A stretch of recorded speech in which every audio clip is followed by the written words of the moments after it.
I'm going to tell you yesterday a message that I believe that was sent from the divine to me, to you, via something I just had to watch. No, it wasn't the Madison Square Garden rally. We will be talking about that. But like any good Chicagoan, you have an attachment to Bears football. Duh, Bears. Duh, Bears. If you grow up in the suburbs of Chicago, it's in your blood. It's in your upbringing.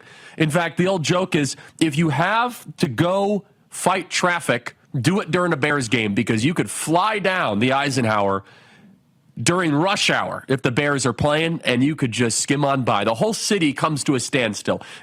Football is the fabric of Chicago. In fact, growing up, every single coach would talk about the 85 Bears and Walter Payton and Mike Ditka and the greatest defense ever assembled. So like any good Chicagoan, I'm watching the Madison Square Garden, and I get an alert, my ESPN alert, dun-dun-dun, dun-dun-dun. Very close game. Chicago Bears and the Washington Redskins. The Commanders. Can you say Commander? The Washington the Washington football team. I liked Washington football. The Washington football program is in a very close game. Now, Washington is very good. They got Jaden Daniels. They're doing very well. They look like a serious playoff contender. And the Bears march down the field with their rookie quarterback, Caleb Williams, and score a touchdown with about 23 seconds remaining to gain the lead for the first time in the game. So I'm watching this, and I'm like, go Bears. You know, this might be the year we might make the playoffs, which is a rarity, and Blake is a Packers fan. We won. And I'm telling you this story for a reason, everybody, because this story is a very important story. If you don't like football, it doesn't matter. This applies directly to the election, and I believe that it has some, let's just say, bigger things at play. So the Washington football program receives the ball, and it looks as if they have no chance of victory. In fact, on the ESPN probability predictor, it showed that the Washington football program had a 0.01% chance of winning the football game.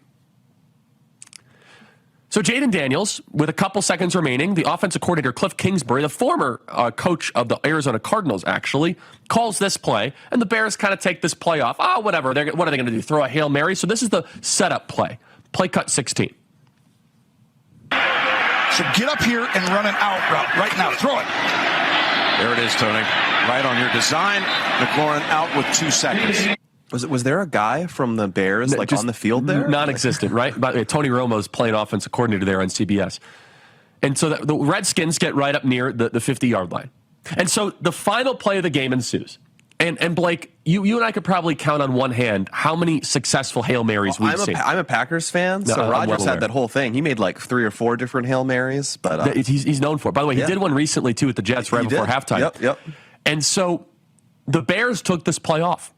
They were favored in the polls. They were favored in the betting markets. They had all the momentum. It looked as if the Bears were measuring the curtains. There was a vibe shift. There was a vibe. Bears. In fact, it was so bad, everybody, listen carefully, that one of the defensive backs had his back turned to the play during the play and was taunting the crowd. Defensive back Stevenson. He was literally taunting. And as they say, it's never over till it's over. Everybody, it might feel very good that Trump is going to win. It might feel as if it is inevitable. Oh, the polls and the surge and Madison Square Garden and the betting markets and what could possibly happen. I'm going to tell you what possibly happened.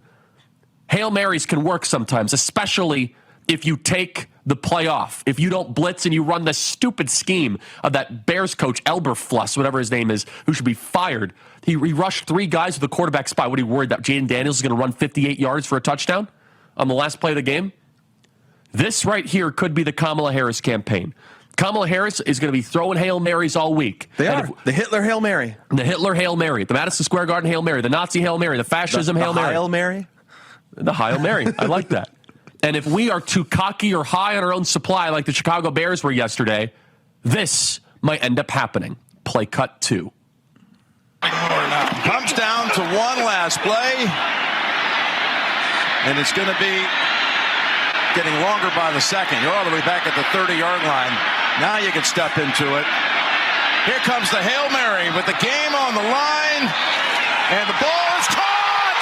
Caught! It's a miracle! It's Noah Brown!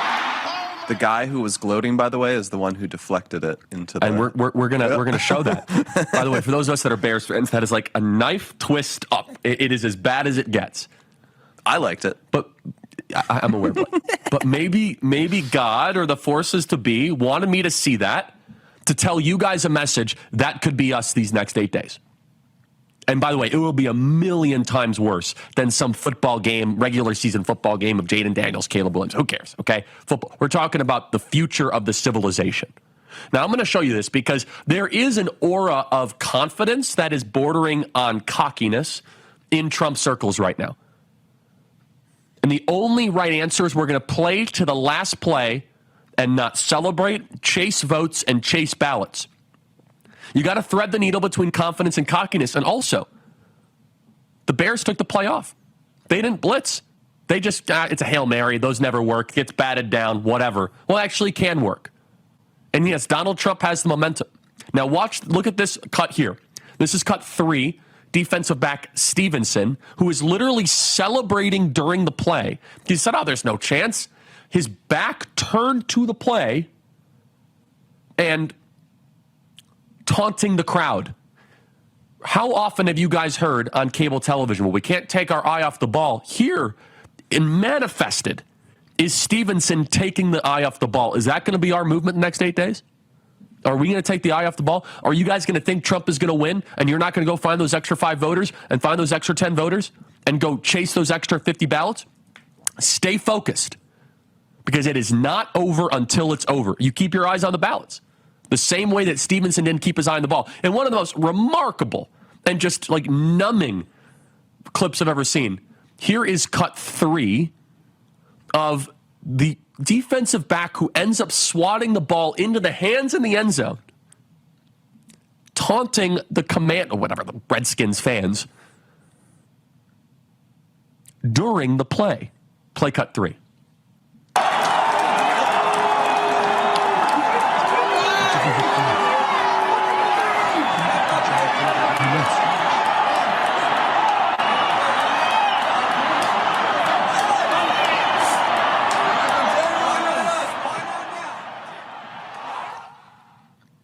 He's jogging over even during the play. During the play, he is taunting the crowd. Everybody, this right here should be just a little bit of a lesson, a little bit of a pause. Again, it's football. It's not the civilization. But in 8 days, it is the civilization. And it is very tempting when all of a sudden the media and everyone says, oh my goodness, the betting markets and you're up 50 points here and there's no way and early voting looks really good. It's easy to take your eye off the ball. It is tempting to do so. So what does it look like? We have to blitz to the end. What should the Bears have done? And then I'm going to apply it metaphorically. What the Bears should have done is they should have rushed 5 guys, right, Blake? On a Hail Mary, you always try to apply pressure because the worst that they could do is throw it under, and then you got 7 guys to complete a tackle. Yeah, and like it's not, I don't know that there's a huge value add from having, the extra guy in that giant scrum at the back, You just increase the odds of what you got, which was that deflection into a guy's hands. You have to stay aggressive. We have to go harder than we've ever gone the next 8 days because they're going to try a Hail Mary. They're going to try something extraordinary. You're going to see it in real time. However, I'll tell you right now, if we blitz and we stay on it and we turn out and we don't do the taunting to the crowd and you don't go to your liberal friend like, oh, we're going to win. Cut that out right now and go chase ballots. You can celebrate on November 6th, 7th, 8th, 9th, and for the next 4 years. And the celebration will be great if we win.